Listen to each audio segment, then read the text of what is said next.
A loaded gun, we played with fire and we felt the sun. Through the halls, felt that it dragged my heart for far too long. Yeah! Hello everyone, my name is Jay, and I am here today with Joythief. How are you guys doing today? And introduce yourselves. I'm good. I'm doing good, Excited man. to be here. Yeah, man. I'm Josh. I'm the vocalist and I guess the primary writer for most of the material. My name's Vince. I'm the drummer, and I co-manage the band with Josh. Awesome. It's pleased to meet you guys. I mean, Vince, Likewise. I've known you for a long time. Josh, it's honestly a pleasure to meet you, man. So while we get into this, let's talk about the band name. You know, how did the name Joythief come to be? I think it just I kind of keep like a list of random ideas at all times. It's just like it's on my phone ready to go. So one of the like lists was just band names. And one day, maybe in the first like few weeks that we got it going, I was like, well, I have this list of band names. Let's just go through it. Eventually we just like we picked Joythief and we're kind of like, yeah, it's good. It's really good. But then the more we thought about it, the more it grew on us. The more we went, okay, actually, wait, I can see an image of this, a branding, that kind of thing. And we ended up sticking with it and really loving it. Yeah, it just sort of fell into place, especially with how happy the music sounds. Josh sent me the list, and we were brainstorming, going through the list, and we were trying to come up with some new stuff, and then that name stood out to me. So Josh and I sort of mutually agreed on that, and we just went forward with it.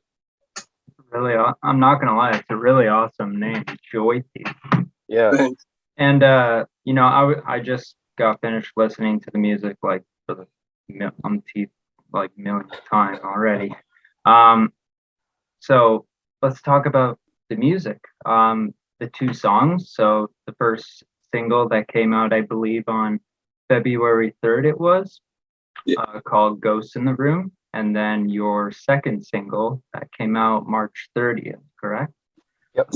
Is "I'll Figure It Out Tomorrow." Yep. Right. Yeah. I guess I'll go for that one. Let's talk about like the meaning behind them. Sure. A little bit. So, Ghost in the Room is pretty much just how that one came together. I'll answer two of the questions at the same time. I started writing it at the very beginning of 2013, and I came up with the ending. This part where it goes into that like last beat, like da da da da da da da da da da da to the end, and that's the first thing I actually had in 2013. And then I was just stuck on it for a really long time, but I kind of had an idea of what I wanted it to be about. I've mentioned this in other videos, especially on our Instagram, where I kind of mentioned that I had a really terrible relationship in high school. It was really just an emotionally abusive one, just not a very good relationship. But I knew that I had my faults and that person had their faults, and it wasn't like a hatred for each other or anything like that. So I was kind of sick of all these songs that were, either just like a fuck you to your ex or, missing them so much. And in my mind, I wanted a song about just like, yeah, we should end this. We could be way better if we were together. We both deserve to be loved, but, clearly it's not by each other. This is not a good relationship. This is a terrible relationship. So it kind of came out of that. I got stuck on it from 2013 until about 2015. And then I just, in one night, finished the rest of the song and kind of just slowly tweaked it from there. One thing we added during recording was the da-da-dun, da-da-dun, da-da-dun, dun-dun, that little like keyboard part that comes in during the chorus. Other than that, yeah, it was mostly done in 2015. So it's been a long time coming. I'll Figure It Out Tomorrow is like how do I say it? So it starts off kind of talking about just my experience with like sinking into myself and like having no motivation and just giving into apathy entirely for a very, very long time, or a large portion of my life. And then eventually by the end of the song, it's kind of the opposite. It's the redemption of no, I'm going to do this for me because I love me. And because I love me, I will do these things for someone that I love. And, I don't explicitly go into that with the lyrics, but that's really what it's about. That's amazing. And you know, my favorite out of the two is actually "I'll Figure It Out Tomorrow," and Yeah. I really like the chorus, and just the whole song is just really great. And Thanks, man. the thing that caught me with the first single, "Ghosts in the Room," was the banjo sound. That was new to me. That was really new to me. And Yeah. when I first heard it, I was like, Uh, Yeah, I that's like Josh it. for you. He's I don't know what the always fuck. messing around with the most random stuff. So yeah, I just wanted we all some. got used to it pretty quick. I just wanted some like acoustic kind of sounds. I was like, I remember at the very time when I was writing this, it was like peak Genty becoming kind of like generic Gent, where they had all the like crazy electronic sounds, which I love. I absolutely love. But you know, I wanted something more. I don't know, acoustic. Yeah, acoustic. I can't think of a better word to say for that one, but yeah, just born out of those kind of feelings, which we've kind of flipped now. We use a lot more synths than I initially intended for the project, but I like it that way. It sounds fantastic. There Wow. are songs coming that have like flutes and stuff. So, Okay, Yeah, blues. yeah, that's gonna be fun. The guy who Interesting. played the banjo part and goes to the room, oh my god. When I yeah, wrote that back in the day, I just thought, oh, no one will be able to play that. I'll just do it as MIDI and I won't give a shit and I won't tell anyone about it.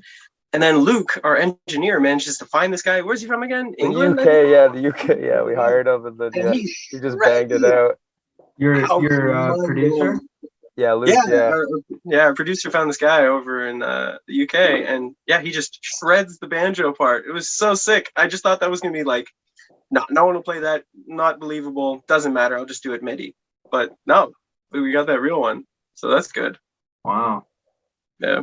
That Also, really is amazing. And it sounds great too. It really sounds great with the song.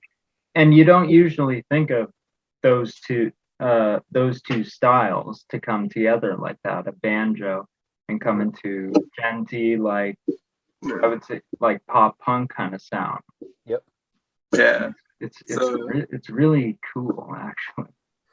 it's actually it kind of comes out of a bit of a spite for my ex. It's like that one little fuck you. I remember when I was like 17, I had said something dumb. It does sound incredibly stupid when I think about it, but I had said I wanted to do acoustic deathcore or some fucking stupid shit. But anyway, it was a little bit of a fuck you to her because I was like, I wanted to do like folk music with like metal, and she said that can't be done. So I put it in that song that's all about our relationship. I was like, no, there's banjo. Fuck you, it can be done. See, there it is. So I don't know. Mumford and Sons meets Meshuggah. Yeah. Oh, I was obsessed with them. So obsessed. That's so funny. Yeah. I like it. I like that. I like that. Oh, I was gonna say earlier, I forgot to say, because I just think it's kind of funny. The name "I'll Figure It Out Tomorrow" had nothing to do with the lyrics at all at the beginning. It was just like the working title. I was just like, what do I call this idea? I don't have time to think about it. I'll figure it out tomorrow. And I kept going. And then the more I thought about it, I'm like, did this name fits so perfectly to the story of this song that we just left it. I was like, I love this. I think it's my favorite track title of all the ones that we have so far. That's amazing. Wow, that's amazing. With the release of these two singles, how do you feel the reaction's been so far from people, including fans as well? Overwhelmingly positive. I think I've seen one person.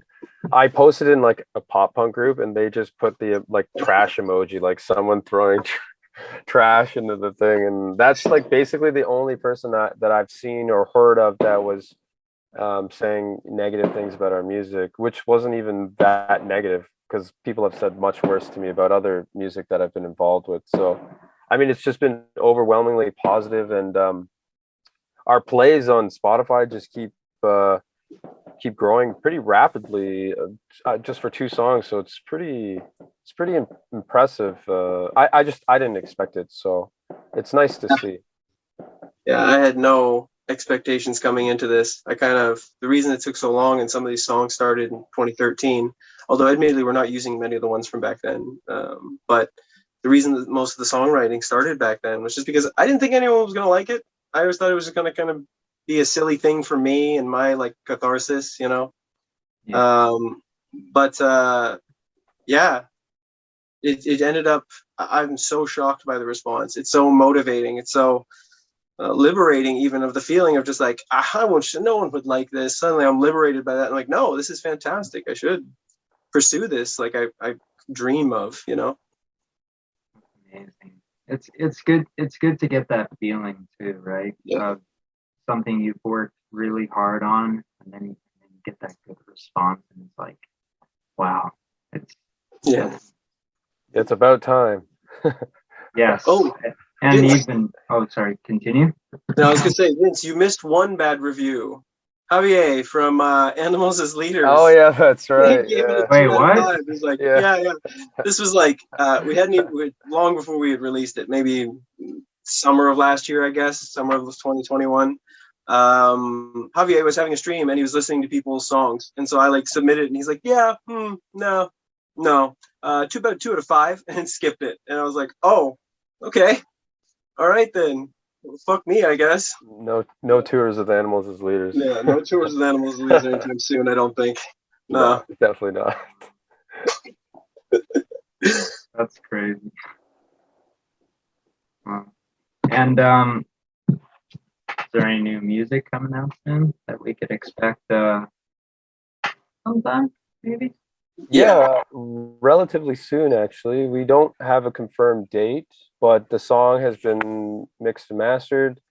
I have a friend working on a video, which it's kind of been giving us a headache, but I think it's gonna come around. And yeah, it's called the song's called "Ride the Wave," and it's I'd say it's much more commercial than the last two. It's still us for sure. There's a super heavy part in it, which is really cool because most of the song has this overwhelmingly pop sound to it, and then just out of nowhere, this crushing, heavy breakdown part comes in just absolutely out of left field. So yeah, no, we're really looking forward to getting that out and seeing how people react. Really excited for that to come out too. That sounds really cool. Yep.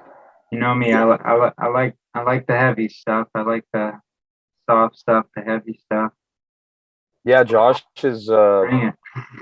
Josh is yeah, he's mad scientist. It's crazy that he can put all these sounds together and then make it make sense. So we're just kind of all following Josh's lead when it comes to songwriting, and we're contributing in ways where Josh needs to bounce ideas off of, but we kind of just like Josh has something special happening, so we kind of just we're spectators at to a certain degree, and then we're like, then we get Luke in, and Luke really contributes a lot, and he just kind of puts the icing on the cake, and we're really lucky to have that relationship with him, and just honestly just makes the song so much better at the end of the day. I hate taking any like direct credit for all the writing, because none of this would happen without the band. Like, there's no way. If we didn't all have each other, none of this would come together. That's also really why for 8 years it didn't come together. I tried a few times to put a few bands together, but it didn't really come together. Just the way the band dynamic works, how we all get things done, the end product is always better than the thing that I've written, no matter what. And that's why I say I always say I'm the primary writer, but really it wouldn't be anything the way it is without everybody there. Like, this only happens because we're a team, and I love that. It's definitely the best band I've been with for the group of people that's in it, like 100%.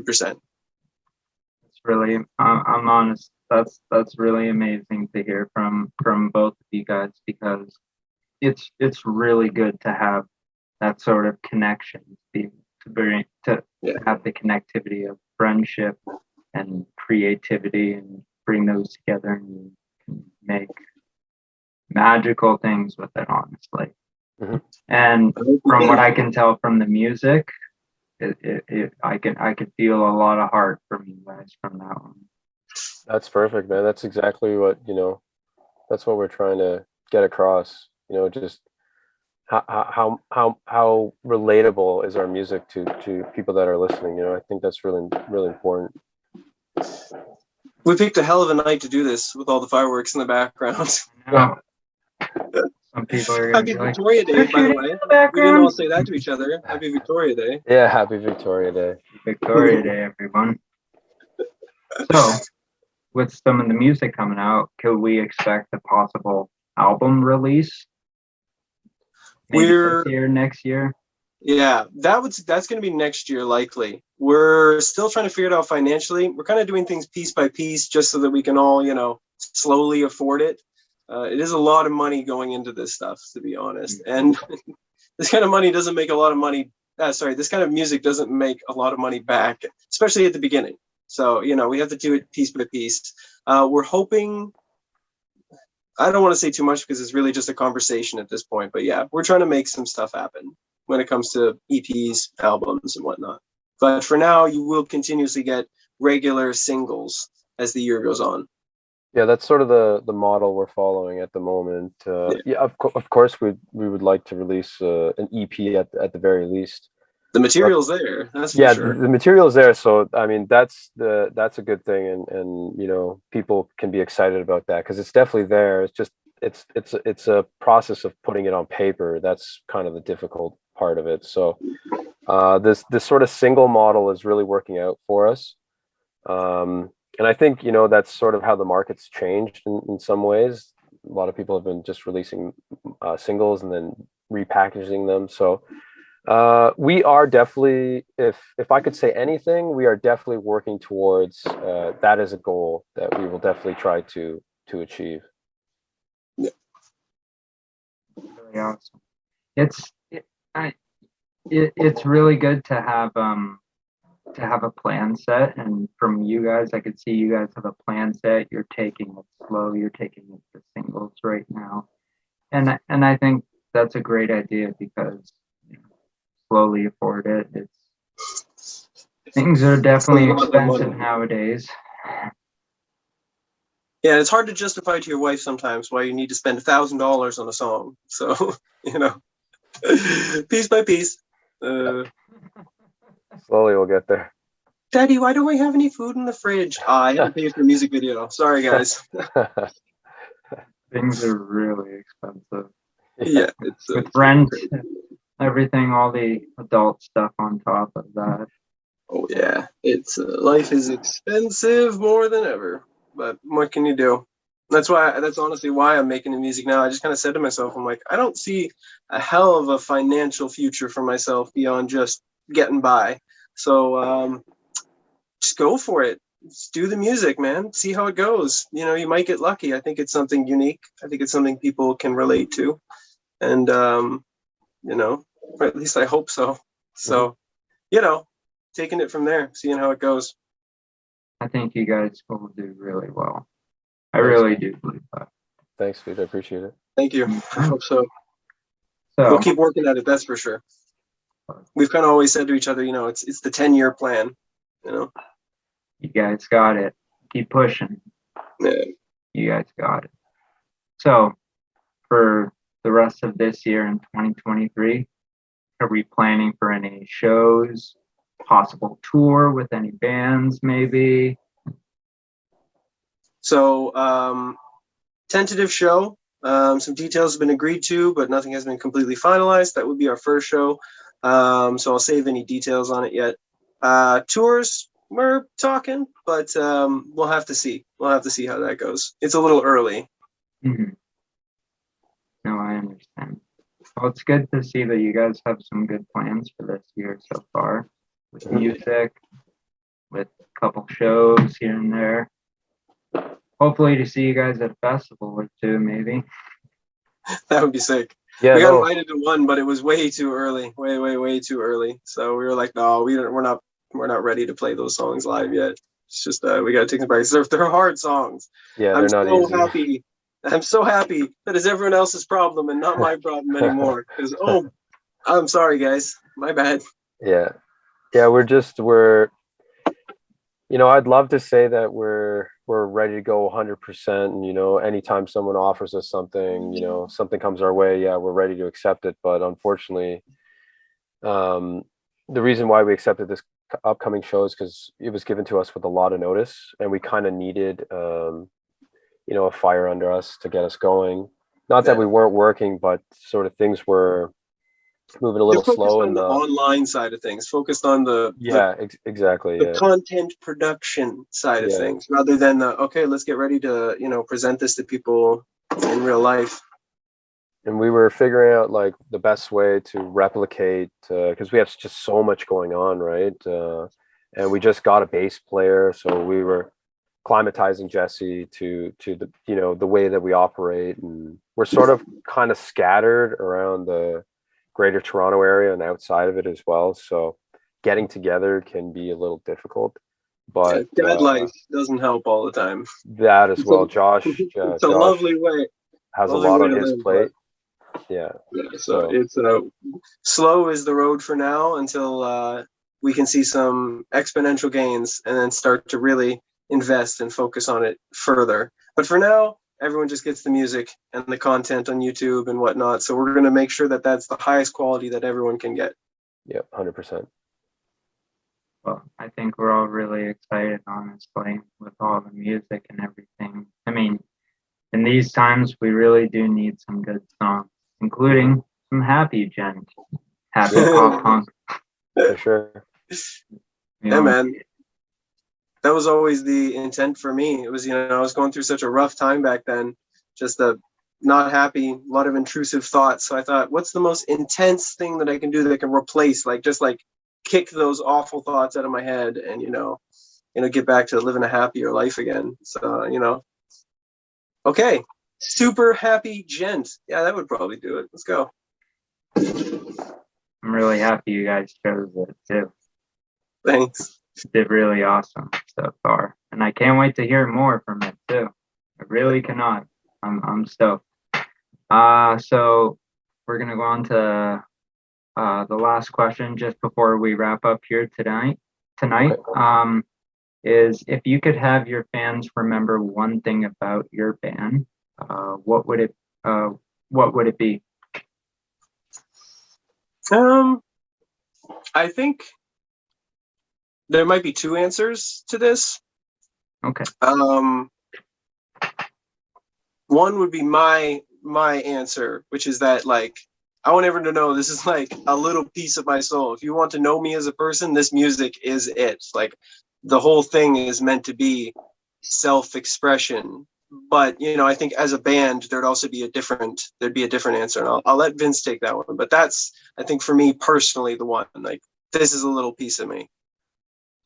Thank you. Yeah, I think Josh's answer is great, because I personally I know how much he's invested into the music, but from the other perspective, I would like people to take away the fact that they heard something unique, that they heard, because basically more or less everything's somewhat been played in music, right? Everything's kind of been written, every note's kind of been hit, but I think hip hop and Gent, so that attests to that. Yeah, and I think what's really important and what separates bands in the scene is their way of recycling these sounds. And I think if you can come up with the right combination in the way that you are able to recycle certain sounds, I think that process just, by virtue of doing that, can create a unique sound, even though, that we've heard these types of, whatever it happens to be, right? That these chords or whatever, right? Or, the drum lick or whatever it is, right? So that's what I hope fans take away, that they are able to hear our music and then maybe hear another band and say that band sounds like us. I think that's a really big goal, at least personally for me. I would agree with all of that too. Totally. I really like that a lot. And honestly, it was really great to have you guys tonight here during our first interview back, in 5.5 years, something like that now. Hey, well, thank you for having us, man. Yeah, thank you so much, Jay. It was a real joy, that's for sure. Real. Hey, I'm the dad here. I'm the one. But I mean that though. It was a real joy with you guys for sure. And man, thank you so much. Thank you. I agree. So I want you guys to have a wonderful night, and let's have a good night, right? Yeah, buddy. Happy Victoria Day. Yeah, man. Thank you so much. Have See a you, good Jay. night. Thank you. Anytime, Josh. Thanks. Cheers. Cheers.